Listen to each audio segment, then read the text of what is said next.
Hey friends, it's Kai with Blessful Body Pilates and welcome to Chat on the Mat. We're going to chat about how to actually start Pilates the right way so that we don't lose our motivation and end up kind of discouraged and not wanting to continue. And it's pretty simple. I see 3 mistakes that a lot of people make and I want to tell you what those are so you don't make them. All right, let's get started.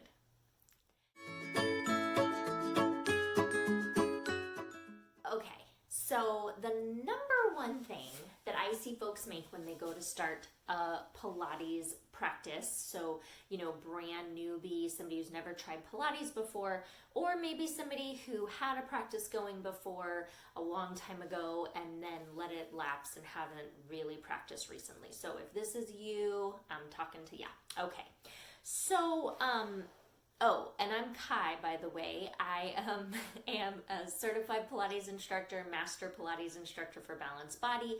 I have a master's degree in kinesiology and have been teaching for almost 20 years. So I have seen it all, my friends, and I definitely know what works and what doesn't. And so I'm here to share not only what research tells us, but what my experience tells me as well.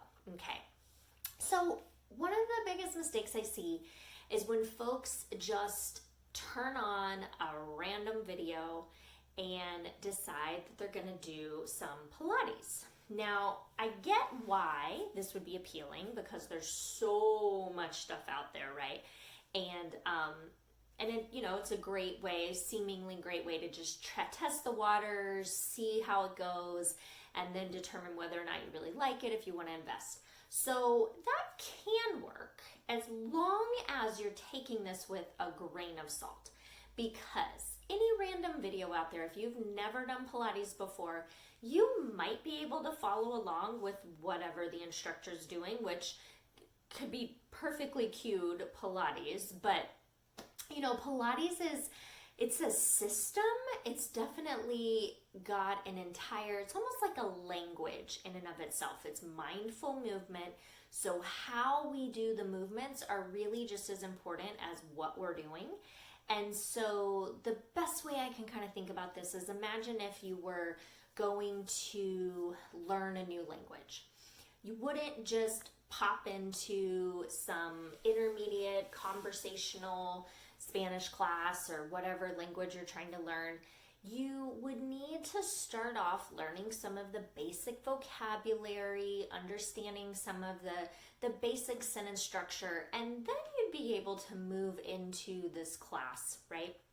Or learning an instrument.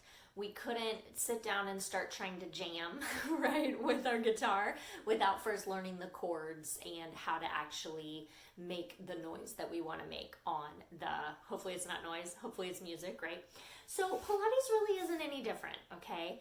And what happens is when people do that, they just jump into a video, they might follow along, but then afterwards, they're probably not really gonna feel the benefits and feel that the core connection, feel like their posture's improved, really get a sense of balanced muscle development, learning how to work with their breath. All of these things are real hallmarks of Pilates.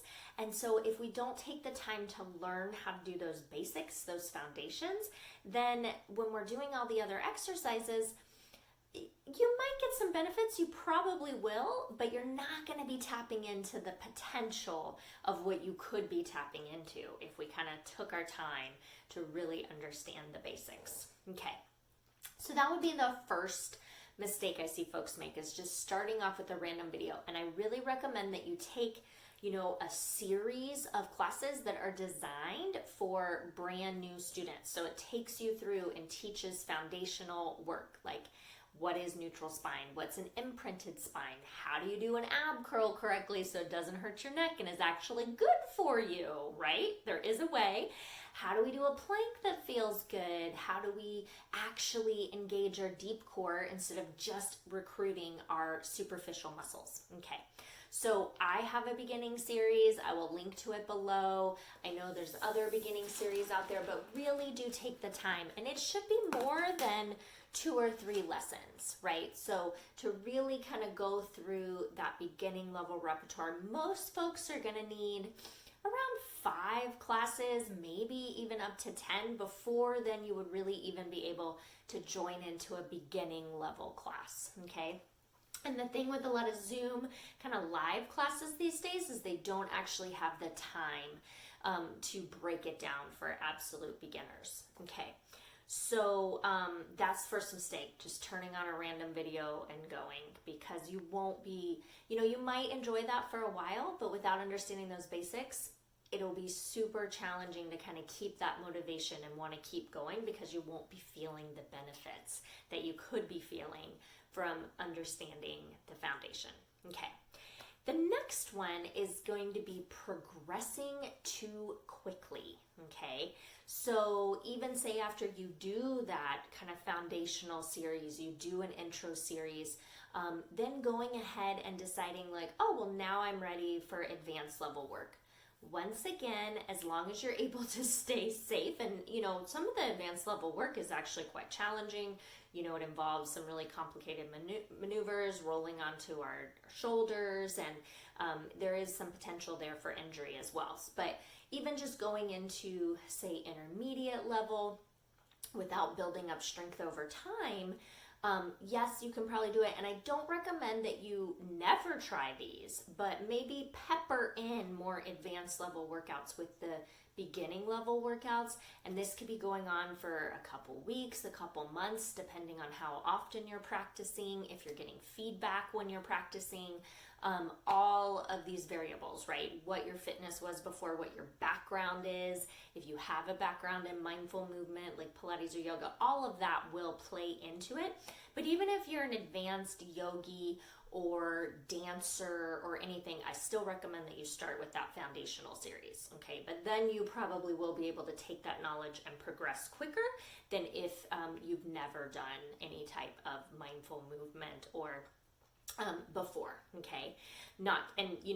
Definitely play with this, but realize if you take a class and you feel discouraged because you couldn't keep up or it didn't make sense, that really, then that's a sign that you went a little too far, too fast, and didn't take the time to progress properly, or that the series you're doing doesn't take you through far enough, okay?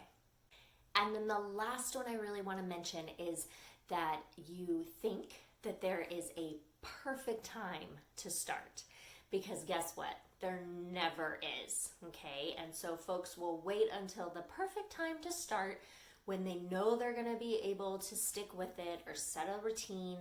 And let me tell you, there is no perfect time, okay? 10 years ago was the perfect time, but the next perfect time is today or tomorrow. Okay, if you're watching this at night and not ready to get started today. And if the last few years have taught us anything, right, the last year particularly, we have no idea what's going to happen. So waiting until the kids go back to school, or waiting until, you can go to the studio again, all of these things, like, I don't recommend that anybody wait for anything anymore, and just go, get started today, because the benefits that could be there for you, the, feeling stronger in your body and having, better posture, a more calm demeanor, feeling more centered and peaceful, both within your body and within your mind and your spirit. Like, those are things that we need right now, okay? And you're, going through a beginning level series should be able to even give you those benefits right away. So you really can feel better after one class, okay? So please don't wait. There's never going to be a perfect time, and we're not gaining anything by waiting. And it's just like that same thing. If you have kids, you probably know that, somewhere along the way, somebody told you there's no perfect time to have kids. And it's so true, right? I have a daughter. it wasn't the perfect time to have her, but I'm so thankful that we went ahead and had her anyway, because it ended up being the best time, and there was never a more perfect time afterwards. So don't wait to start your practice. Just get going. And then the very last, the bonus tip here is that please go into it with the mindset that it's okay to start and pause and then start again. It's okay to stop and start again. It's not important how many times you stop. What's important is how many times you start. And as long as you start one more time, then you stop, you're good, okay? So I really believe in an all or something philosophy, making sure that, something is better than nothing. And after you get going, after you get started, I promise it gets so much easier to keep going when you've taken the time to create a foundation, do it well, learn the basics, and then you're going to feel better. You're going to start to feel those results, and you're going to want to continue. You're going to want to keep going. If not every day, every other day, once a week, whatever your schedule works like for you.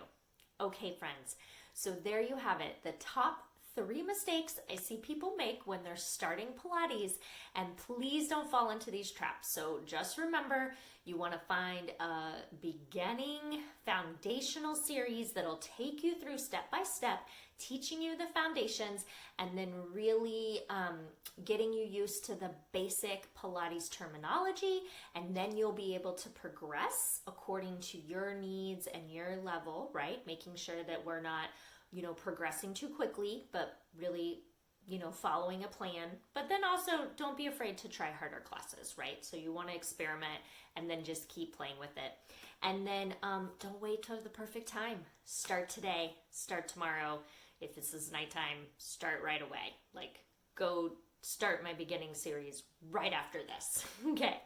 And then, I hope that you just have a beautiful, blessful day, and I will be talking to you soon.